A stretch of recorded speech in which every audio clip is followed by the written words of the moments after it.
fue el tema de mi tesis, y no me extiendo sobre ello, pero ha habido un golpe de Estado en Bolivia, por supuesto se habla muy poquito, que ha sustituido el gobierno constitucional por un gobierno nombrado el Estado Mayor, a una señora a la que le han puesto una banda y que van 16 muertos en las protestas. Eso va a ser un régimen de inestabilidad por una diferencia con el gobierno anterior. Le guste a cada uno el que le guste, que eso es muy respetable. El gobierno anterior ofrecía un hueco y una posición en el nuevo orden constitucional también para los sectores de clase media, urbana y de ascendencia o de tradición más blanca. No era un rol dirigente, pero les ofrecía un hueco, ciertamente. Y eso significa que podía hacerse cargo del conjunto de la nación. Claro, es verdad, les ofrecía un rol, en este caso subalterno, no eran los conductores del rumbo histórico del país, pero les ofrecía un hueco.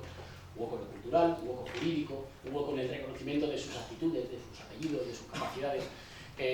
El orden actual no ofrece un hueco para una buena parte de los bolivianos y de las bolivianas, sobre todo de las mayorías que no van a querer retroceder 15 años. Pero no lo digo como constatación propagandística, que no estamos aquí para eso, lo digo para entender la diferencia entre mandar y hegemonizar, entre tener el poder o tener la capacidad de producir una ordenación diferente en la que quepan incluso tus adversarios. Creo que hoy, en el mapa político español, el gobierno de coalición que está en trance de conformarse es curiosamente un gobierno a la defensiva. Y esto es una paradoja. Es un gobierno que va a poder, deseo, que pueda tener el poder ejecutivo, pero que es a la defensiva. Es un gobierno para protegerse, para cubrirse, y que no tiene capacidad de abrir las grandes discusiones en nuestro país. Es un gobierno, digamos, a la contra del empuje de la derecha. La mejor manifestación de esto es que, en lugar de hacerse a la primera por las posibilidades en positivo que se defendían, se hizo a la segunda por el miedo de que a la tercera, ya finalmente con el agotamiento general de todo el mundo, acabaran ganando las derechas. Y por el otro lado, por el lado, digamos, del bloque reaccionario, no hay, en mi opinión, un proyecto capaz de ofrecer la respuesta fundamental a los problemas que plantea la crisis sistemática del neoliberalismo, que es: ¿hay alguien que se pueda hacer cargo del conjunto de fragmentos, ansiedades e incertidumbres que ha dejado el neoliberalismo y sustituirlo por algún tipo de urdidumbre social, por algún tipo de forma de vida en común, de contrato social que permita a la gente vivir sin miedo? La respuesta en este caso de las derechas, y eso no es por desgracia, no es una exclusividad española, es siempre la misma: es mantener a las sociedades que están rotas, cohesionarlas por el uso sistemático del enfrentamiento y del odio al que es más débil, ¿no? Y entonces, que resulta que nuestra sociedad está deshecha porque no existe el derecho laboral en los lugares de trabajo, porque no hay un proyecto industrial para los próximos años, porque resulta que los servicios públicos están cuarteados y la gente vive con miedo a no tener una plaza en una escuela infantil o a no tenerla en una plaza de residencia de mayores. Bueno, pues vamos a cohesionar a la gente en el miedo. En el miedo contra Cataluña, en el miedo contra lo que llaman MENA, que son niños, pero esos son soluciones de corto recorrido. Digamos, es la cohesión sistemática a través del miedo y la exclusión del más débil, ¿no? Y entonces señalar al más débil y cohesionar al resto de la sociedad, no porque le hayas devuelto la posibilidad de vivir con un cierto orden, con una cierta seguridad, con esa combinación hoy crucial entre seguridad material y pertenencia, ¿no? Digamos lo que están reclamando los pueblos en todas partes, sino porque ha sido capaz de cohesionarlo temporalmente por el miedo o frente al miedo a otros. Ese, en mi opinión, es el camino de la guerra. No digo que conduzca a un enfrentamiento militar, digo que es el camino que sistemáticamente tiene que hacer simulacros de guerra para cohesionar lo que el día a día y la cotidianidad neoliberal rompe en la vida social, ¿no? Y para hacer frente a esa ansiedad sistemática, a ese miedo, a esa falta de pertenencia, tiene que hacer sistemáticamente un simulacro de la guerra. Hace falta que vivamos histerizados permanentemente para cohesionarnos cuando nuestras condiciones en el día a día no permiten vivir tranquilamente, no permiten hacer proyectos de futuro. Si por algo sirve Gramsci es para no... El otro día lo estaba... Si por algo sirve Gramsci es para no olvidar que en los momentos de ejercicio del poder o de ascenso tienes que saber que cabalgas un orden que no se va a cerrar nunca y que va a necesitar de la negociación y de la reintegración permanentemente, pero también para que en los momentos más defensivos, o los momentos en los que el péndulo vuelve, seamos conscientes y seamos capaces de rastrear en el sentido común de nuestra época cuáles son los elementos que hoy están recibiendo quizás una interpretación y una derivación en un sentido reaccionario, pero que lo pueden recibir en un sentido popular, en un sentido progresista, en un sentido democrático. Porque no han cambiado tanto. Digamos, el gran error de las derechas en España, de las más tontas en realidad, fue creer que cuando Podemos tuvo 70 diputados y 5 millones de votos, España se ha vuelto comunista. Y el gran error de las izquierdas sería creer que en realidad que Vox tenga 50 diputados significa que España se ha hecho de extrema derecha. Porque ninguna de las dos cosas han pasado.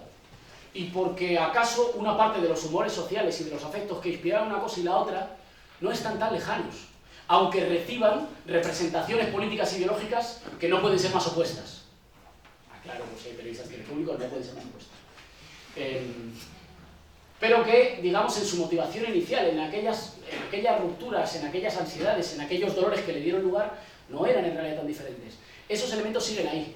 Nuestra tarea, esa tarea siempre a medio camino, digamos, entre la teoría y la práctica, ¿no? O entre el pensamiento y la intervención política transformadora, es bucear en cuáles de esos elementos nos permiten, en una tarea que seguramente sea una tarea larga, construir esa organización del intelecto colectivo que pueda ir organizando, que pueda primero explicarnos, lo decías Juan de José Luis, explicarnos nuestra propia historia, explicarnos qué ha pasado en estos años, escribirnos nuestra propia historia, y que pueda después aunar las mejores experiencias, los mejores talentos, las mejores capacidades, lo mejor del coraje, pero también de la capacidad de innovación, en un sentido de transformación democrática que hoy solo puede ser antioligárquica y antineoliberal.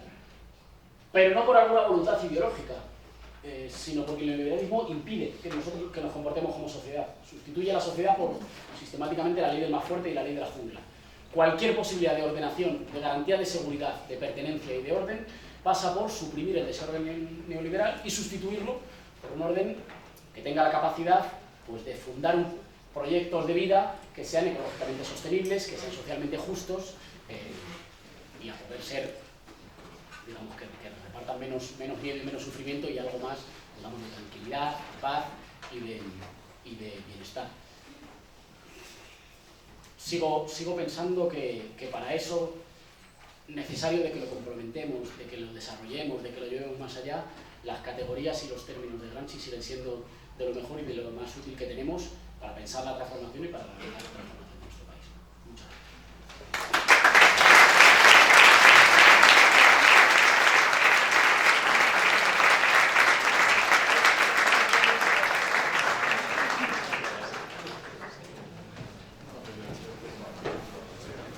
Sí, en este balance que has hecho de que no podemos seguir a Gramsci, a qué distancia estamos de Gramsci, que no podemos olvidar de Gramsci, yo creo que recomendaría a los más jóvenes que están aquí, recomendaría un poco mi propia experiencia. Yo llegué a Gramsci después, lo recuerdo perfectamente, después de haber visto una película de los hermanos Taviani que se llamaba Padre Padrone. Y creo que los Taviani hicieron esta película con Gramsci en la cabeza. Una película que refleja de manera muy espectacular las condiciones de vida sobre las que emerge Gramsci, de las que viene Gramsci. Refleja las condiciones de vida de los campesinos sardos de los primeros años del siglo XX. E incluso, si recordáis bien, el hijo del padre Padrone acaba siendo un filólogo en la Universidad de Turín. Sí, claro, como él. Yo tengo la impresión, posiblemente esta experiencia ya no pueden hacerla nadie de los que está en la zona. Aquí, en el aula quizá pudieron hacerla los que tienen mi edad, ¿no? Porque la película en cierto modo reflejaba la vida de un campesino, Homero Antoniuti, que acaba de morir hace nada.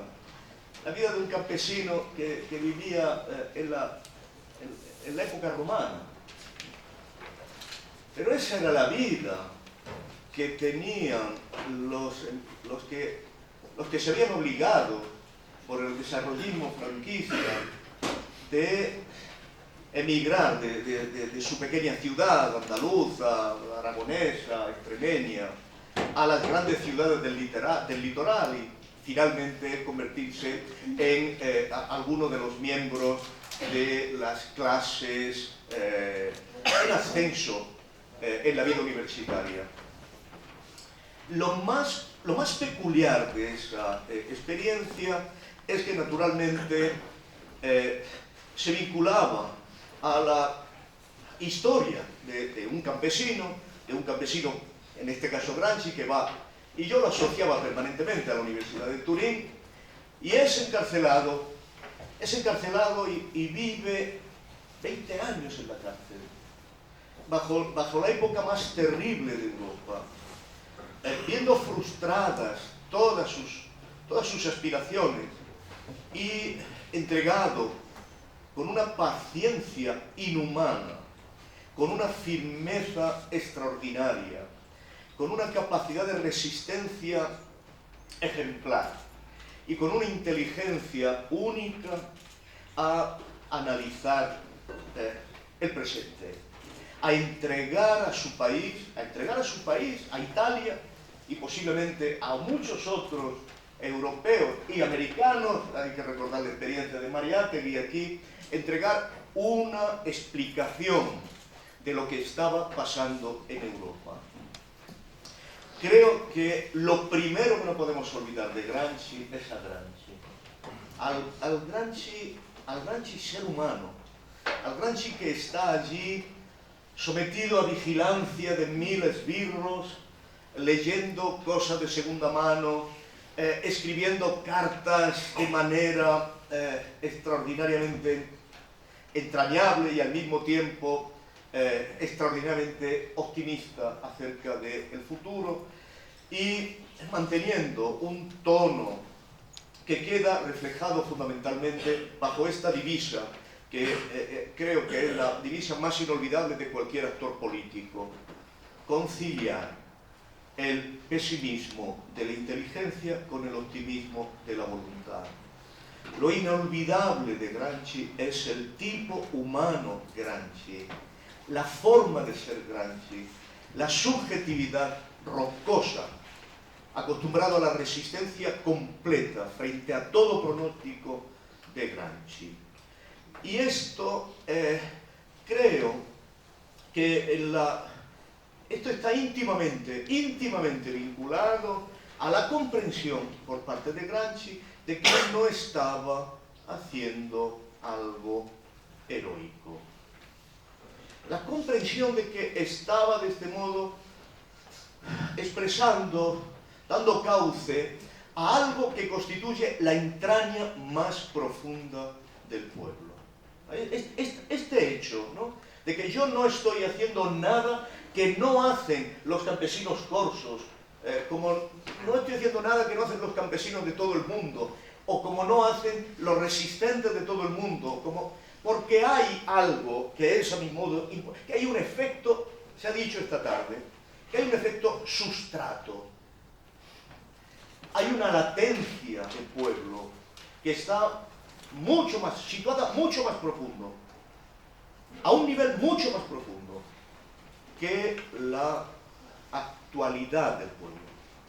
Esa latencia del pueblo, ese efecto sustrato básico que evidentemente no se manifiesta de forma inmediata bajo lo que podemos llamar el efecto inteligencia, pero se manifiesta de forma íntima bajo el efecto voluntad.